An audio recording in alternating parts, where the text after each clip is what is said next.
Good morning बच्चों। बच्चों आज की जो most favourite and most important topic discuss हम करने वाले हैं जिसका नाम है म्यूटेशन। म्यूटेशन टॉपिक के अंदर में हम लोग जो डिस्कस करेंगे, मैं म्यूटेशन टॉपिक को जो डिस्कस करूंगा तो वो म्यूटेशन टॉपिक से आपको स्कूल के जो 12वीं बच्चों का बोर्ड के लिए सफिशिएंट यूज हो जाएगा, कोई दिक्कत नहीं होगा। नीट के लिए मैक्सिमम रहेगा, यानी नीट के लिए जो सिलेबस में आने वाला है थोड़ा एक्स्ट्रा होगा। इसके अलावा हम लोग डिस्कस करेंगे तो बीएससी लाइफ साइंस जो पढ़ते हैं, बॉटनी पढ़ते हैं या जूलॉजी पढ़ते हैं या एमएससी पढ़ते हैं, उनके सारे फाउंडेशन जो है इसके अंदर में रह जाएगा। मतलब आपका 12वीं का सिलेबस तो मैंने नीट एंड क्लीन करके करूंगा, एंड नीट के जो सिलेबस होता है उसको भी मैं नीट एंड क्लीन करके डिस्कस करूंगा, कुछ नहीं छूटेगा। इसके अलावा जो थोड़ा एक्स्ट्रा होगा वो बीएससी के लिए सफिशिएंट होगा, एमएससी के लिए फाउंडेशन हो जाएगा। आपको ये बात तो पता होगा जरूर, क्योंकि आपको बात पता जरूर होगा कि हिंदुस्तान में बायोलॉजी के ढंग का अथर नहीं है। तो इसलिए मैं कह रहा हूं कि अगर जब एमएससी कोई पढ़ेगा लाइफ साइंस से, अगर उसमें से जो म्यूटेशन टॉपिक आएगा उस म्यूटेशन टॉपिक के अंदर में वो जब इंडियन अथर को बुक्स पढ़ेगा तो उसको ढंग से समझ नहीं आएगा। रैंडमली बुक्स के अंदर में लिखा होता है टॉपिक की, वो पढ़ते पढ़ते जाएगा, भूलते भूलते जाएगा। एंड एग्जाम में क्या लिख के आते हैं, जो बीएससी पास कर लिया, एमएससी पास कर लिया, उनसे पूछो, वो कहानी हिस्ट्री लिख के आते हैं मैक्सिमम बच्चे, सारे बच्चे की बात नहीं कर रहा हूं। सवाल यहां पर जो होता है कि हम लोग जो म्यूटेशन को डिस्कस करेंगे, हमें 12th क्लासेस के बोर्ड के लिए, नीट के लिए, BSc life science, MSc life science का फाउंडेशन इसके अंदर में बन जाएगा। इसमें सारे सब कुछ नीट क्लियर हो जाएगा, कहीं कुछ जरूरत नहीं पड़ेगा। सेकंड बात करना चाहता हूं मैं, सेकंड बात जो मैं करना चाहूंगा, मेरे जो वीडियो ये बनेगा, ये जो म्यूटेशन टॉपिक को मैंने 7 पार्ट में डिस्कस करूंगा, 7 पार्ट में। 7 पार्ट्स में मैंने म्यूटेशन टॉपिक में डिवाइड करूंगा, पार्ट 1, पार्ट 2, पार्ट 3 करके 7 पार्ट्स में मैंने डिस्क्राइब करूंगा। अभी दिखाऊंगा मैंने उस बात को, एंड मैं इसको चैलेंज करूंगा Aakash institute, Allen institute and PW institute, जितने बड़े बड़े इंस्टीट्यूट तो हिंदुस्तान में है, उन सारे फैकल्टी के लिए मैं चैलेंज करूंगा।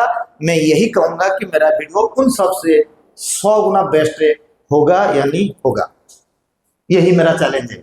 अगर कोई दूसरा चैलेंज ले ले, मैं हूं, मेरे जगह पे मेरे चैनल है, तो हम देख लेंगे, ठीक है। बायोलॉजी के लिए हम पूरी तरह गारंटी के लिए बोलेंगे।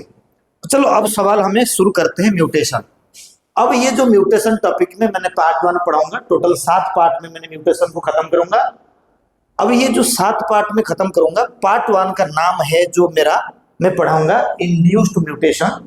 अभी मैं आऊंगा इंड्यूस्ड म्यूटेशन के पास से।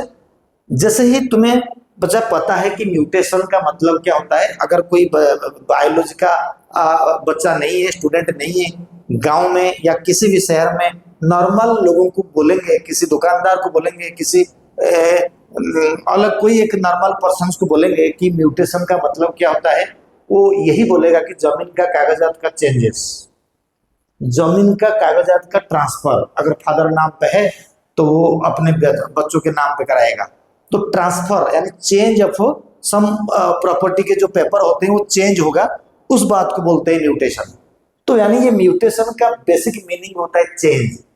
अब बायोलॉजी में हम पढ़ेंगे चेंज क्या ना, चेंज मीन्स आपके बॉडी जो बनता है वो सेल से बनता है। सेल जो होता है वो, उसके अंदर में न्यूक्लियस होता है, न्यूक्लियस के अंदर में क्रोमोसोम होता है, क्रोमोसोम के अंदर में डीएनए होता है, डीएनए के छोटा पार्ट को जीन कहते हैं, जीन के अंदर में बहुत सारे न्यूक्लियोटाइड होते हैं, न्यूक्लियोटाइड होते हैं जीन के अंदर में, ह्यूमन जीनोम प्रोजेक्ट में पढ़ेंगे। एंड जीन के अंदर में जो बहुत सारे न्यूक्लियोटाइड होते हैं, एंड उन न्यूक्लियोटाइड के अंदर में अगर छोटा सा चेंजेस होगा आपके अंदर में, तो वो चेंजेस से अगर हेरिटेबल होगा, आपके बच्चों के पास जाएंगे गैमेट के थ्रू में, तो वहां पर डिजीज पैदा होगा। वो डिजीज रिसेसिव कंडीशन पे या डोमिनेंट कंडीशन पे डिजीज आएगा।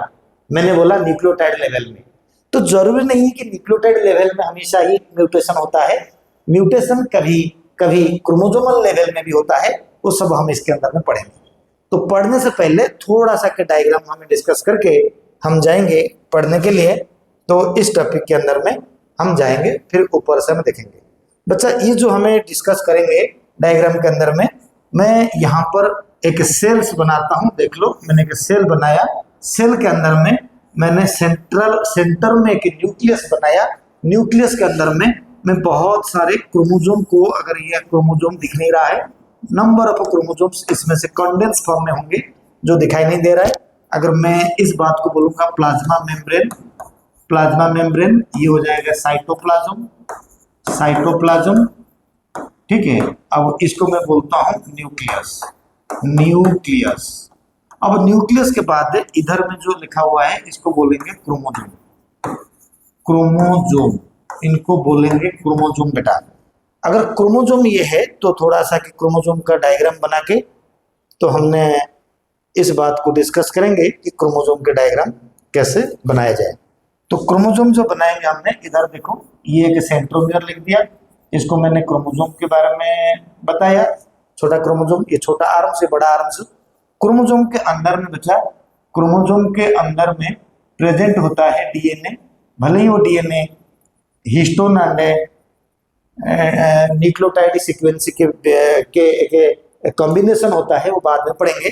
लेकिन कुल मिला के समझो कि जस्ट लाइक ये double helical structure of DNA present in side the chromosome. And एक छोटे क्रोमोसोम को, ये जो छोटा डीएनए को बोलते हैं जीन, जीन को बोलते हैं कितना, small part of the DNA which containing information and it is required for the formation of a protein. Protein means hormone, hormone means enzyme. Body का सारे फंक्शन यही जीन करता है। वो जीन किसके अंदर में है? डीएनए के अंदर में। डीएनए किसके अंदर में है? क्रोमोसोम के अंदर में। क्रोमोसोम कहाँ पर है? न्यूक्लियस के अंदर में। न्यूक्लियस होता है सेल के अंदर में, and hence cell is the structural and functional part of the cell. It has a independent existence and essential function of the life is performed by the cell. That is why cell is called structural and functional unit of life. And ये जो content मैंने बताया gene, ये gene के अंदर में 3000 of nucleotide तो highest gene में है। डिस्ट्रोफिन का नाम है जीन का नाम, जो सबसे बड़ा जीन है डिस्ट्रोफिन। अब सवाल है कि जो जीन के अंदर में 1000 से लेके कई हजार तक, मिलियंस तक भी न्यूक्लियोटाइड बेसेस प्रेजेंट होता है। एंड उन न्यूक्लियोटाइड में चेंज होगा तो म्यूटेशन होगा, यानी चेंजेस होगा। देखो हमारा एक मतलब बॉडी बनता है, एक बॉडी के अंदर में जिस तरह का फिगर हमारा दिखता है, वो फिगर को किसने बनाया ना? जो डीएनए के अंदर में जो न्यूक्लियोटाइड सीक्वेंस होता है, वो एक पर्टिकुलर प्रोटीन देके हमारा बॉडी के जो फिनोटिपिकल कैरेक्टर्स को बना दिया। अगर उनके अंदर में थोड़ी सी चेंजेस होगा तो हमारा फिगर में अलग रूप आ जाएगा, हमारे इंटेलिजेंस से अलग हो जाएगा, हमारे फिजिकल अपीयरेंस अलग हो जाएंगे, हमारे मतलब एवरी डिजिट्स का शेप बिगड़ जाएगा, तो बोलने का तरीका बदल जाएगा। Everything is controlled by the gene. ठीक, हम कुछ नहीं है, हमारे जीन हमको हमारे जैसा बनाया। तो बारी है कि ये जीन में म्यूटेशन मतलब चेंजेस हो जाएगा, या सीक्वेंस में अदल बदल हो जाएगा, या पैटर्न चेंज हो जाएगा, या कहीं कट के बाहर हो जाएगा, या कहीं पर कुछ म्यूचुअल एक्सचेंज हो जाएंगे, जो हमें आगे पढ़ने वाले हैं। अब सवाल होता है कि इसके अंदर में जो म्यूटेशन होगा वो आगे जाके डिजीज क्रिएट करेगा, उसको भी हमें पढ़ेंगे एंड में। अभी इस वीडियो में हमने जो क्रोमोसोम एंड जीन पढ़ा, इस जीन के अंदर में या तो ये एक्सरे गामा रेज वगैरह अप्लाई करने से होता है, या तो अपने आप होता है, नेचुरल तरीका से होता है। आज की जो मैं अभी की जो, इसके बाद दूसरा वीडियो बनाऊंगा, अभी की जो मैं बनाऊंगा ये जो पार्ट 1 है, इसको हमें नाम दिया इंड्यूस्ड म्यूटेशन, नाम दिया गया इंड्यूस्ड म्यूटेशन। मैं एक छोटी सी बात यहाँ पर कह दूंगा, NCERT वालों को अरेंजमेंट नहीं आता है, कोई कंट्रोवर्सी नहीं है, फैक्ट है मेरे सामने में, अरेंजमेंट है। वो म्यूटेशन को म्यूटेशन आधा लिख के खत्म कर दिया, उसके बाद नया टॉपिक कर दिया, लेकिन वो टॉपिक सारे म्यूटेशन के अंदर में। ये है हिंदुस्तान, कोई बात नहीं। अभी हमें ये जो म्यूटेशन टॉपिक ये देखेंगे कि म्यूटेशन के अंदर में जीन म्यूटेशन होता है, क्रोमोसोमल भी म्यूटेशन होता है। मान लो यहाँ से कट के कहीं पूरे पूरे पार्ट अगर डिलीट हो जाएगा, इतना पार्ट अगर डिलीट हो जाएगा, इतना पार्ट अगर डिलीट हो जाएगा तो फिर जितना बड़ा प्रोटीन बनना चाहिए अमीनो एसिड के कॉम्बिनेशन से, उतना अमीनो एसिड से बन नहीं पाएगा।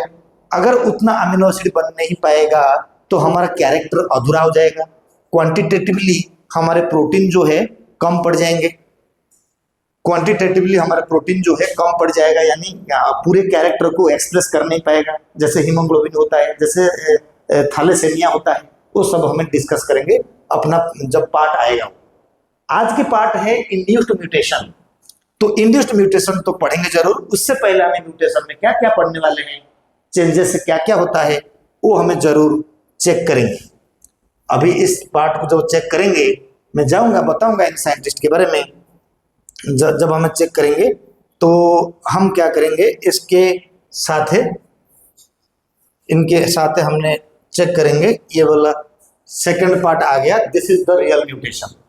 बच्चा म्यूटेशन को किस तरीके से अरेंजमेंट करके पढ़ाना है, उसके लिए 22 साल पढ़ाने के बाद फिर भी मुझे 3-4 घंटे लग गए हैं कि मैं सिर्फ एक कंटेंट बनाऊं। कंटेंट मतलब किसके अंडर में क्या रहेगा उसको सेटिंग करने के लिए। तुम्हारे सामने तो बनी बनाई सिस्टम आ गया, आप जहां जब तक पढ़ोगे तब तक ये काम आएगा, जब तक पढ़ोगे जहां तक पढ़ोगे। देखो बात क्या है, म्यूटेशन मैंने लगाया, म्यूटेशन मेरा लेक्चर नंबर 10 नंबर लेक्चर है, ये खत्म होने जा रहा है जेनेटिक्स का। लेक्चर 10 का जो म्यूटेशन होता है बच्चा, पहले थोड़ा समरी सीख लो हमें पढ़ने वाले क्या है। म्यूटेशन को 2 प्रकार में डिवाइड करते हैं। देख लो बच्चे, म्यूटेशन को 2 प्रकार में डिवाइड करते हैं। पहला टॉपिक होता है इंड्यूस्ड म्यूटेशन पार्ट 1, जो मैं आज अभी पढ़ाऊंगा, एंड पार्ट 1 के बाद ये आता है इंड्यूस्ड म्यूटेशन, दूसरा आता है स्पॉन्टेनियस जो नेचुरल है। स्पॉन्टेनियस को डिवाइड करेंगे तो क्रोमोसोमल म्यूटेशन आता है, जीन म्यूटेशन आता है, क्रोमोसोमल म्यूटेशन आता है, जीन म्यूटेशन आता है। चलो जीन तो बाद में पढ़ेंगे, क्रोमोसोमल म्यूटेशन मतलब क्रोमोसोम के अंदर में अगल बगल चेंजेस होंगे। क्रोमोसोमल म्यूटेशन में पार्ट 2 में पढ़ेंगे यूप्लॉइडी।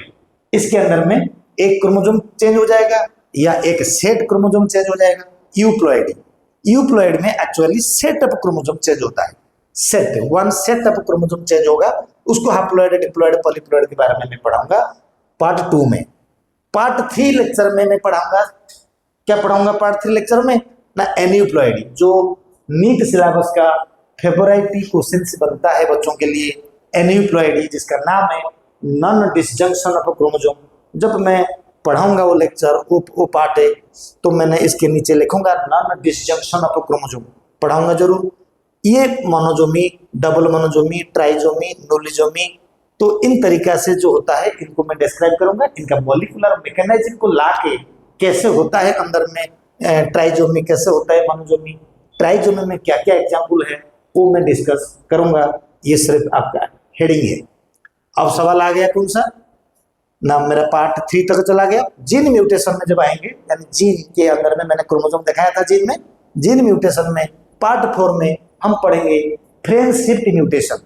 फ्रेम शिफ्ट म्यूटेशन, अगर ये जो हेडिंग अगर किसी बच्चा को याद है, उनको समझ आ जाएगा कि हमें म्यूटेशन में पढ़ने वाले क्या है।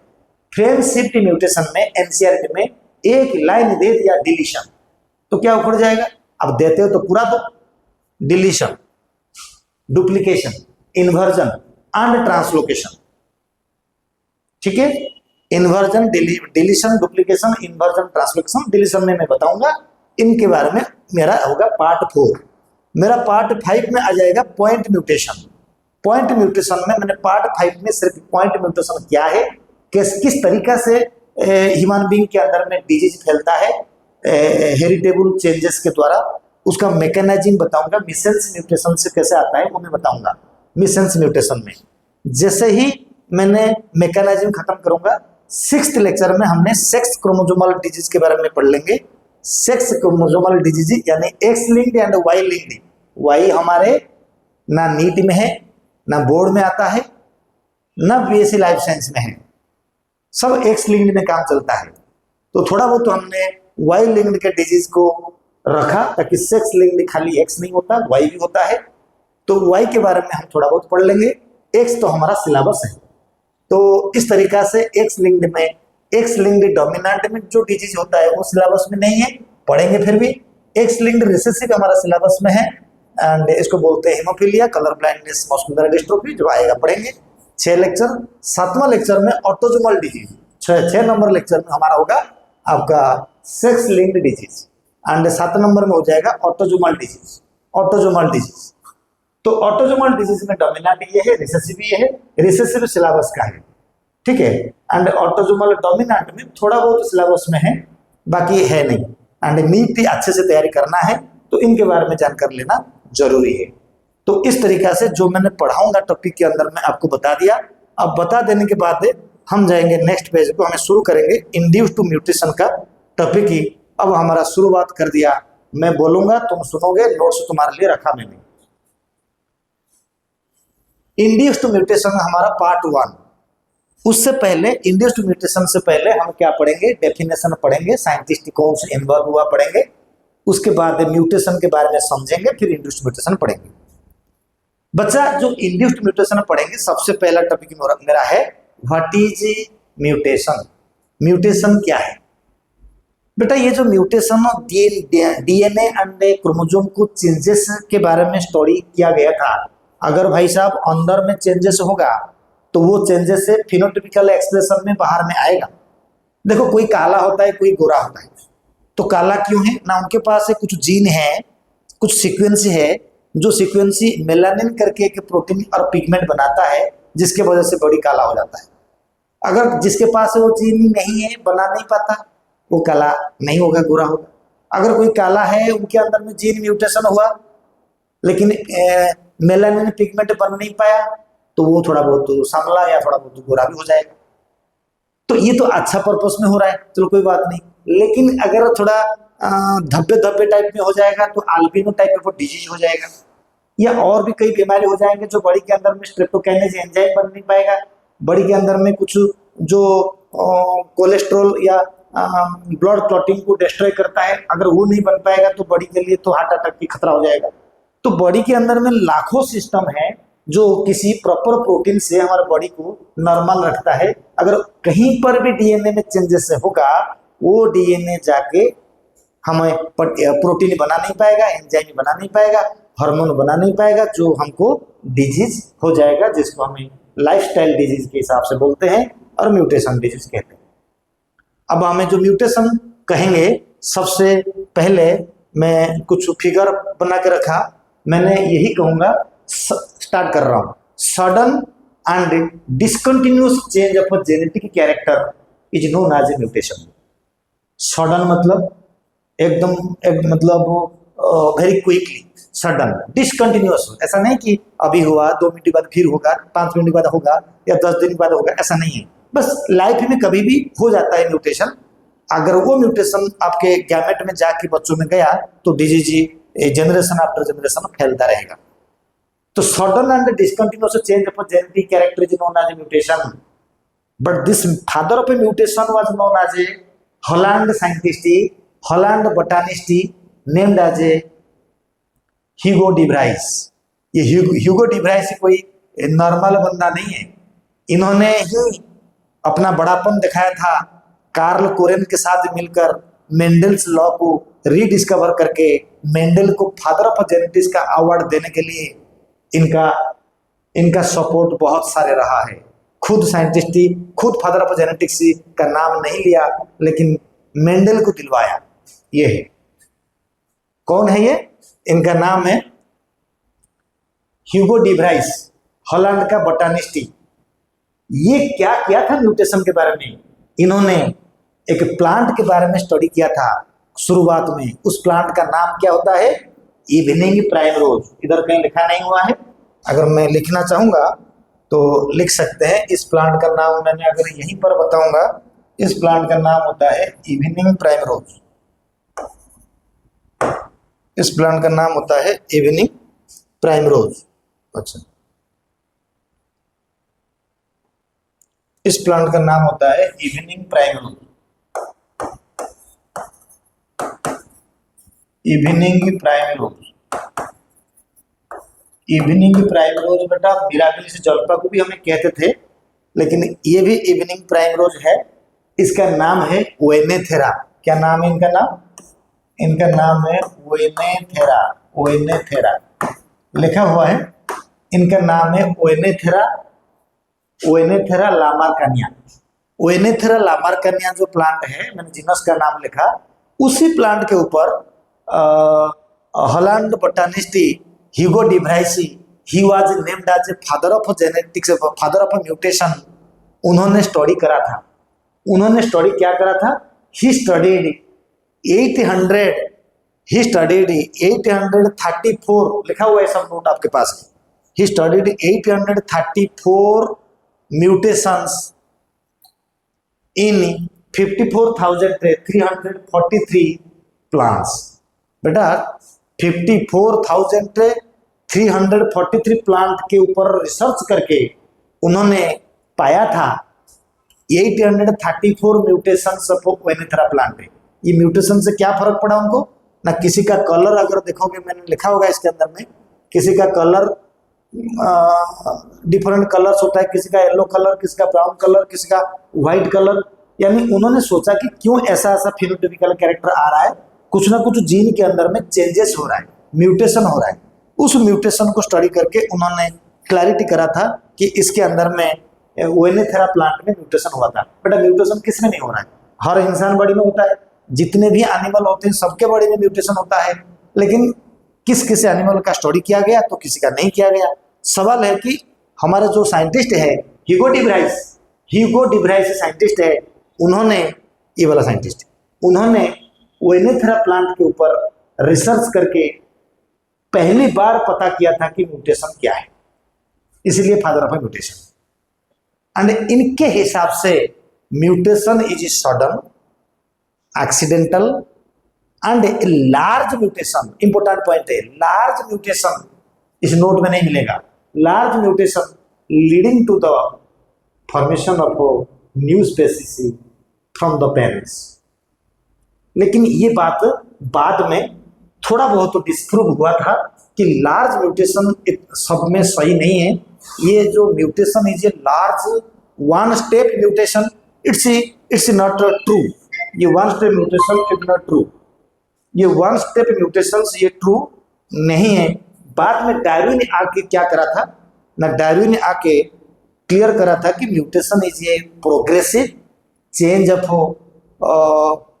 न्यूक्लियोटाइड्स और gene leading to the development of a new character, and that character will be changed up to number of generations, and finally when the population is reproductively isolated from the original population, then the new species is found. Meaning यही है उनका natural selection का मतलब। लेकिन वो ज़्यादा correct है, ये इतना करेक्ट नहीं है कि एक बार बड़ा सा म्यूटेशन हो कि नया स्पेसीज बन जाएगा। ऐसा सिर्फ प्लांट हाइब्रिडाइजेशन में पॉसिबल है, ऐसा सिर्फ प्लांट हाइब्रिडाइजेशन में पॉसिबल है, अदरवाइज पॉसिबल नहीं है। तो थोड़ा बहुत क्रिटिसाइज इनको मिला था, लेकिन फादर होता है। ओके, तो इस तरीका से ये जो शुरुआत करा था, ये प्लांट का देखा, ये देखो प्लांट देख लो बच्चे, कितना बड़ा प्लांट दिख रहा है। देखो इस प्लांट का नाम है ओएनेथेरा प्लांट। ओएनेथेरा ओनाग्रासी फैमिली के अंडर में बिलोंग्स करता है। ये प्लांट के अंदर में उन्होंने एक्सपेरिमेंट करके क्लैरिटी करा था कि इसके अंदर में म्यूटेशन हो रहा है। 834 म्यूटेशन स्टडी किया था उन्होंने, उतना तो हम लोग को पता नहीं है, लेकिन उन्होंने जो 834 म्यूटेशन स्टडी किया था, करीब 54,343 प्लांट के ऊपर रिसर्च करते हुए उन्होंने ये बात बोला था। तो इस तरीका से हमने इसको दिखाया। खाली यही नहीं है, जैसे 1901 में ये ह्यूगो डी ब्राइस ने एक्सपेरिमेंट करके बताया था कि म्यूटेशन हो रहा है ओएनेथेरा प्लांट में, ठीक है उसी तरीका से। और 9 साल के बाद यानी 1910 में थॉमस हंट मोर्गन, सब लिखा हुआ है इधर, थॉमस हंट मोर्गन, ये लिखा होगा TH मोर्गन, इन 1910 में ड्रोसोफिला के ऊपर एक्सपेरिमेंट करके उन्होंने भी क्लैरिटी कर दिया था कि उसमें भी म्यूटेशन होता है। मैं थोड़ा बहुत ड्रोसोफिला का डायग्राम दिखाता हूँ तुम लोगों को। देखो ड्रोसोफिला के डायग्राम देख लो। ड्रोसोफिला के जो आई कैरेक्टर, ड्रोसोफिला के विंग कैरेक्टर, ड्रोसोफिला के बॉडी कलर कैरेक्टर हैं, इन सब के बारे में थॉमस हंट मोर्गन 1910 में एक्सपेरिमेंट करके इनके म्यूटेशन से स्टडी करा था। इतना हमारा नहीं है। अच्छा, दूसरा ये जो म्यूटेशन हुआ था इसके बाद जो फेमस माइक्रो ऑर्गेनिजम्स होते हैं उनके बारे में एक्सपेरिमेंट होके म्यूटेशन स्टडी किया गया था। फेमस माइक्रो ऑर्गेनिज्म में से पहला नाम आता है हमारा इस्चेरिचिया कोली। क्या नाम आता है पहला नाम? E coli. सब इसके अंदर में लिखा हुआ है बेटे, नोट ये है। फेमस जो नाम है इसका नाम है इस्चेरिचिया कोली। क्या नाम है? इस्चेरिचिया कोली। हमें पिछले 50 साल से इसमें लिखा हुआ है, पिछले 50 साल से micro organism like E coli, bacteriophages and Neurospora crassa, उनके ऊपर एक्सपेरिमेंट होते आ रहा है। साइंटिस्ट लोगों ने एक्सपेरिमेंट करते हैं, उनके जीन सीक्वेंस को स्टडी करते हैं। तो यही है माइक्रो ऑर्गेनिज्म 3, पिछले 50 साल से म्यूटेशन स्टडी किया जा रहा है। पहला कौन है? E coli bacteria. E coli bacteria के अंदर में एक क्रोमोसोम होता है एंड उस क्रोमोसोम को आसानी से स्टडी करके कैसा कैसा म्यूटेशन होता है साइंटिस्ट लोगों ने स्टडी कर चुके हैं। इसके अलावा दूसरा नाम दिया बैक्टीरियोफेजेस है। बैक्टीरियोफेज मतलब actually it is a virus. ये वायरस सिर्फ बैक्टीरिया को ही अटैक करता है, इसीलिए नाम है बैक्टीरियोफेजेस है। अब ये बैक्टीरियोफेजेस जो है ये इनके अंदर में T4, T2 ये सब बैक्टीरियोफेज का नाम है। ये बैक्टीरियोफेजेस है। ये जो डायग्राम मैंने दिया होगा बैक्टीरियोफेजेस का डायग्राम देख लो। ये बैक्टीरियोफेजेस का डायग्राम है। इसका हेड होता है, कोलर होता है। इन बैक्टीरियोफेज तो हेड, टेल, कोलर, सीध एंड 6 टेल होता है। टेल के जरिए में उन्होंने बैक्टीरियल सरफेस में बैठता है, फिर अपना डीएनए को अंदर छोड़ देता है। राइट? पूरे वायरस अंदर नहीं घुसता, ठीक है? पूरे वायरस अंदर नहीं घुसता, सिर्फ डीएनए अंदर घुसता है। इसका डीएनए, इसका जेनेटिक मैटेरियल डीएनए है। अब सवाल यही बात होता है कि बैक्टीरियोफेज के अंदर में भी म्यूटेशन स्टडी किया गया है साइंटिस्ट के द्वारा। तीसरा पॉइंट होता है मेन माइक्रो ऑर्गेनिज्म से जो रिसर्च में यूज होता है, जिसके जेनेटिक मटेरियल को अच्छे से स्टडी किया गया था। नीट में, एम्स में आ चुका है क्वेश्चन पेपर में, दैट इज कॉल्ड न्यूरोस्पोरा। बेटा ये जो न्यूरोस्पोरा है, मैंने यहाँ पर लिखता हूँ इसका नाम न्यूरोस्पोरा क्रासा। थोड़ा सा लिखता हूँ न्यूरोस्पोरा क्रासा। ये जो न्यूरोस्पोरा क्रासा होता है, इनके पास है ना बेटा 7 क्रोमोसोम होता है। कितना क्रोमोसोम? 7 क्रोमोसोम होता है। ये न्यूरोस्पोरा क्रासा के पास 7 क्रोमोसोम होता है। न्यूरोस्पोरा क्रासा में 7 क्रोमोसोम, करीब 10,000 जीन इसके पास है। इस सारे जीन को साइंटिस्ट लोगों ने रिसर्च करके उनका कैरेक्टर कैसे एक्सप्रेशन करता है, म्यूटेशन में कैसा कैसा उनका चेंजेस होता है, स्टडी कर चुके हैं। एंड उन्होंने स्टडी कैसे करते हैं ना, न्यूरोस्पोरा को कल्चर मीडियम में ग्रो करके न्यूट्रिशन चेंज करते करते इनका म्यूटेशन स्टडी किया गया है। यानी जब न्यूट्रिशन चेंज होता है न्यूरोस्पोरा में म्यूटेशन होता है। यानी mutation in Neurospora has been discovered, has been observed by changing the nutrient medium during the development of Neurospora. Neurospora को जब आर्टिफिशियली डेवलपमेंट करते हैं, ग्रो करते हैं, मीडियम चेंज करते करते, न्यूट्रिशन चेंज करते करते इनकी म्यूटेशन हो जाता है एंड साइंटिस्ट लोगों ने चेक कर चुके हैं। ठीक उसी तरीका से इनका 10,000 जीन है, 7 क्रोमोसोम न्यूरोस्पोरा में है, नोट्स में नहीं है। मैं लास्ट में नोट्स थोड़ी देर के लिए दिखा दूंगा, आप पॉज करके लिख लोगे। तो ये जो बात आता है, देखो ये है हमारा म्यूटेशन का कहानी। आप इधर देख लो, ये लिखा हुआ है। एंड अब हमें जाएंगे म्यूटेशन को 2 भाग में डिवाइड करने के लिए। बेटा म्यूटेशन ब्रॉडली 2 टाइप्स होते हैं। कितने टाइप्स होते हैं? अगर मैं यहाँ पर लिखूंगा म्यूटेशन को, म्यूटेशन जो है ब्रॉडली, म्यूटेशन जो होगा ब्रॉडली, म्यूटेशन ब्रॉडली 2 टाइप्स। ये जो म्यूटेशन होता है, ये म्यूटेशन जो होता है इनको ब्रॉडली 2 टाइप में डिवाइड कर देंगे। एक होता है इंड्यूस्ड म्यूटेशन, इंड्यूस्ड म्यूटेशन। दूसरा होता है स्पॉन्टेनियस म्यूटेशन। इसका नेक्स्ट वीडियो में पढ़ेंगे। अब इंड्यूस्ड म्यूटेशन का मतलब होता है बच्चा, जो म्यूटेशन अपने आप होता नहीं है, हमें कुछ ना कुछ उस शरीर के ऊपर छेड़छानी की वजह से हमारा डीएनए में चेंजेस होता है, उसको बोलते हैं इंड्यूस्ड म्यूटेशन। जल्दी कहूंगा, induced mutation means the mutation which is formed by the application of radiations like X-ray, gamma ray, UV ray. इन रेडिएशन लिखा हुआ है नोट्स में, radiation like X-ray, gamma ray and UV ray के radiations के द्वारा म्यूटेशंस होता है, चेंजेस आता है। चेंजेस से धीरे धीरे या तो बेटर तरीका से म्यूटेशन होता है या तो डिजीज करता है, जिसमें प्रोडक्टिविटी कम होता है। इसके अलावा सम केमिकल के द्वारा भी म्यूटेशंस होता है, जिसका नाम इथाइल मीथेन सल्फोनेट लिखा हुआ होगा इधर से, ethyl methane sulfonate, methyl methane sulfonate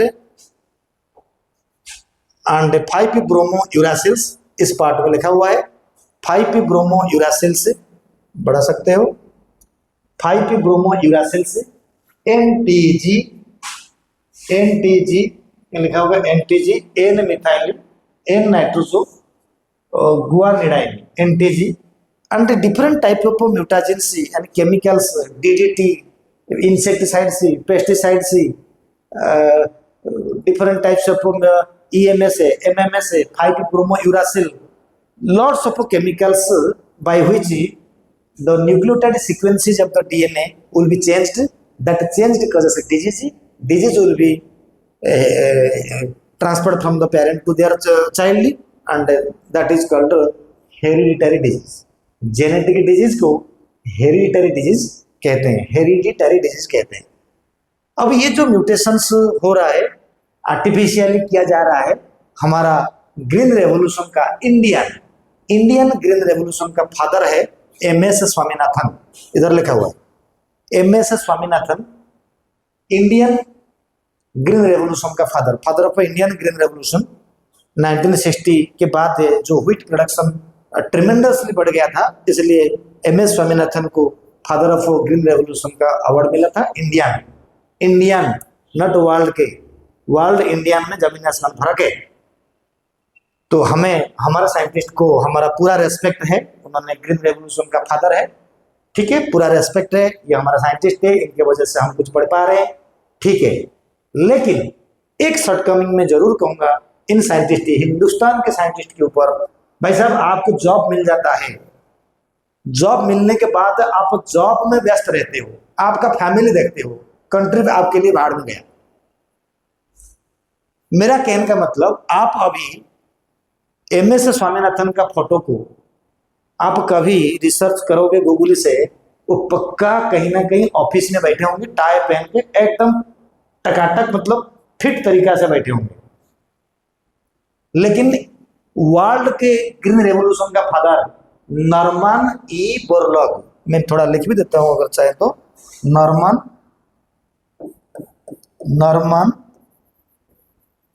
ई Borlaug, Norman E Borlaug scientist ही, चेक कर सकते हो गूगल से, उनको चेक करो। उनको जब तुम देखोगे, वो किसी ना किसी गेहूं के खेत में रिसर्च करते हुए नजर आएगा उनका फोटो। वो कभी आराम भरी जिंदगी नहीं जीता होगा। फॉरेन साइंटिस्ट किसी सांप के पीछे भागते भागते जाएंगे, काट देंगे, उनके खून को पिएंगे, देखेंगे पॉइजन है ना नहीं। इंडियन लोग उसको एक्सेप्ट करते हैं और कुछ नहीं करते। हमारे साइंटिस्ट के ऊपर गर्व है, लेकिन हमारा साइंटिस्ट इतना मेहनत नहीं करते हैं। हमें टेक्नोलॉजी दूसरे कंट्री से खरीदते हैं। आपको साइंटिस्ट का पोस्ट इसलिए गवर्नमेंट नहीं दिया है, बड़े बड़े कंपनियां, प्राइवेट कंपनियां नहीं दिया है कि आपको अपना पोस्ट ले लिया, पैसा ले लिया, फैमिली चलाओगे। आप साइंटिस्ट बने हो, you have to sacrifice your life for the country and you should discover lot of things and we should proud be on India. ऐसा होना चाहिए, लेकिन ऐसा हो नहीं रहा है। इसरो में जो हमें मंगलयान में चले गए, वो थोड़ा उस लाइन पे ज्यादा हो रहा है। ये बायोलॉजी के लाइन पे ऐसा नहीं हो रहा है, कम हो रहा है।